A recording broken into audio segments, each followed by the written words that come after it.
नमस्कार, आदाब। आज के इस वीडियो से पहले आप सबको प्रॉपर्टी दुनिया और कमल चंदेल की तरफ से ढेर सारी शुभकामनाएं और मैं ये दुआ करता हूं कि साल 2022 आपके जीवन में खुशियां भर दे। दोस्तों, साल के शुरुआत में मैंने ये सोचा कि प्रॉपर्टी दुनिया परिवार को बढ़ाने में आप सभी लोगों का हाथ है, इसलिए लोगों के दर्द को समझा जाए और साथ ही साथ उसका समाधान भी निकाला जाए।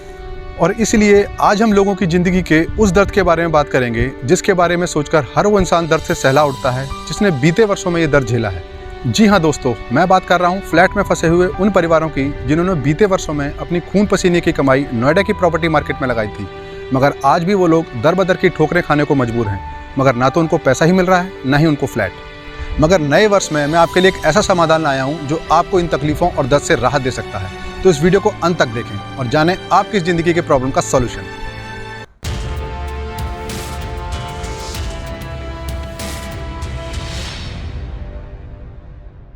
साल 2010 से 2017 के बीच नोएडा में बिल्डरों द्वारा कुछ ऐसी अनएक्सपेक्टेड चीज़ें की गईं जिसकी कल्पना शायद ही किसी ने की हो,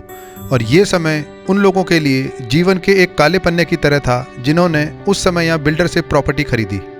ये वो समय था जब रेजिडेंशियल फ्लैट में लोग आंख बंद करके पैसा लगा रहे थे,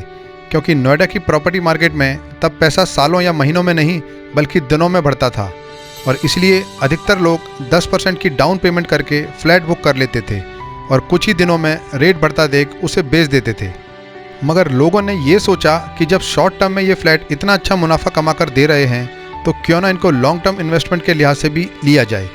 और इसलिए लाखों लोगों ने उस समय नोएडा की अलग अलग लोकेशन पर प्रॉपर्टी में इन्वेस्टमेंट करना शुरू कर दी। कुछ लोगों ने सस्ती प्रॉपर्टी के चलते यहाँ सेल्फ यूज़ के लिए फ्लैट खरीदे जिससे उन्हें किराए के मकान से निजात मिले, मगर कुछ लोगों ने यहाँ टैक्स बेनिफिट्स और लॉन्ग टर्म इन्वेस्टमेंट के लिए यहाँ अपनी गाड़ी कमाई लगाई।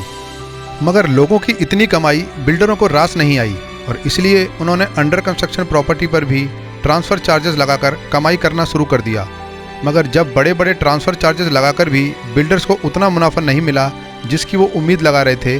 तब उन्होंने भी ऐसी बढ़ती हुई प्रॉपर्टी मार्केट से ज़्यादा पैसा कमाने का प्लान बनाया।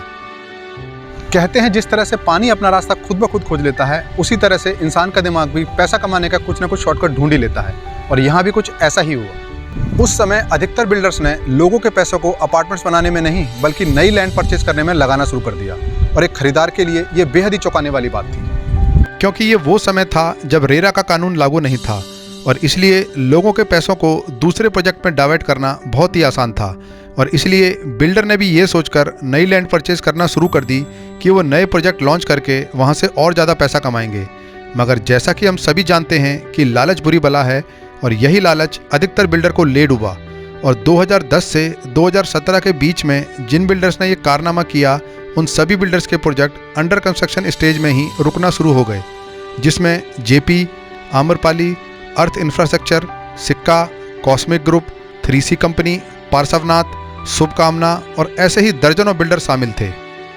लोग बिल्डर से फ्लैट इसलिए लेते हैं क्योंकि इसे प्लॉट पर बने मकान की तुलना में सस्ते में लिया जा सकता है, और आज की तारीख में किसी भी इंसान के पास इतना समय नहीं कि वो प्लॉट पर मकान बनाने के विषय में सोचे, और इसलिए बहुत से लोगों ने नोएडा के फ्लैट्स में इसलिए भी पैसा इन्वेस्ट किया कि उनको सस्ते दामों में फ्लैट मिलेंगे। और आज की तारीख में वो हैरान परेशान लोग अपनी खून पसीने की पाई का हिसाब मांग रहे हैं जिन्होंने उस समय इन प्रोजेक्ट में पैसा लगाया था। मगर आज की स्थिति में उनकी सुनने वाला कोई नहीं, ना तो अथॉरिटी और ना ही सरकार। अथॉरिटी और सरकार के लिए भी इस तरह के फ्रॉड का मामला नया था, इसलिए रेरा कानून लाया गया जिससे बिल्डर द्वारा ऑफर किए हुए प्रोजेक्ट का पैसा उसी प्रोजेक्ट में लग सके, और उसको बिल्डर अपने फ़ायदे के लिए किसी दूसरे प्रोजेक्ट या नई लैंड परचेज में ना इस्तेमाल कर सके। मगर जो प्रोजेक्ट रेरा आने के बाद बन रहे हैं उनमें तो अभी दिक्कत नहीं है, मगर सबसे हैरान करने वाला सवाल ये है कि जो प्रोजेक्ट रेरा आने से पहले अंडर कंस्ट्रक्शन स्टेज में थे उनमें से अभी भी अधिकतर प्रोजेक्ट्स रुके पड़े हैं, और उनको रेरा में लेने के बावजूद भी उन पर काम नहीं हो पा रहा है, क्योंकि उसमें लगने वाला पैसा तो बिल्डर्स पहले ही लैंड परचेज करने में लगा चुके हैं। इसलिए बहुत से लोग रेरा में अपना केस लड़ने के बावजूद भी अपना पैसा बिल्डर से नहीं ले पा रहे हैं, और ऐसी स्थिति में वो लोग बड़े ही असमंजस में हैं कि अपनी ज़िंदगी की गाड़ी कमाई कैसे निकाली जाए।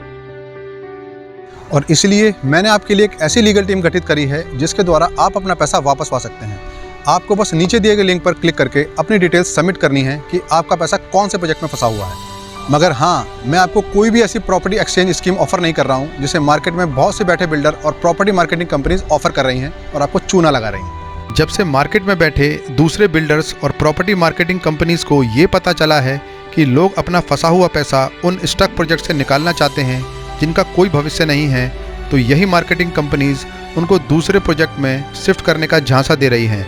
और वो दूसरे प्रोजेक्ट की उतनी ही कॉस्ट बढ़ाकर उनका पैसा उसमें शिफ्ट करके उनको बेवकूफ़ बना रही हैं। मगर मेरी आपको सलाह है कि किसी भी ऐसी प्रॉपर्टी मार्केटिंग कंपनीज या बिल्डर के चक्कर में ना फंसें और अपना फंसा हुआ पैसा किसी दूसरे प्रोजेक्ट में शिफ्ट ना करवाएं, नहीं तो आपको उसकी वैल्यू नहीं मिलेगी। और मेरा ये YouTube चैनल खोलने का भी मकसद यही है कि जिन लोगों के पास रिसर्च करने का समय नहीं है या जो लोग ये नहीं जानते कि प्रॉपर्टी मार्केट में किस स्मार्ट तरीके से पैसा लगाया जाता है, वो लोग मुझसे जुड़ सकें और अपनी इन्वेस्टमेंट सही तरीके से कर सकें। और इसलिए कोई भी प्रोजेक्ट आपको बताने से पहले मैं उसकी पूरी रिसर्च करके ही आपको सजेस्ट करता हूँ, जिससे आपका पैसा सही जगह लग सके और आप उसे अधिक से अधिक पैसा कमा सकें। मगर मेरा चैनल खोलने से पहले जो लोग इन अंडर कंस्ट्रक्शन प्रोजेक्ट में फंस गए हैं, मैंने उनका पैसा निकालने के लिए एक लीगल टीम पर काम किया है, जिसका रिजल्ट आपको आगे आने वाले दिनों में दिखाई देगा। और मेरी तरफ से आप लोगों के लिए नए साल का तोहफा भी रहेगा। इसलिए जो लोग उन प्रोजेक्ट से पैसा निकालना चाहते हैं जो सालों से स्टक पड़े हैं, तो नीचे दिए गए लिंक पर क्लिक करके अपने डिटेल्स सबमिट करें। जय हिंद।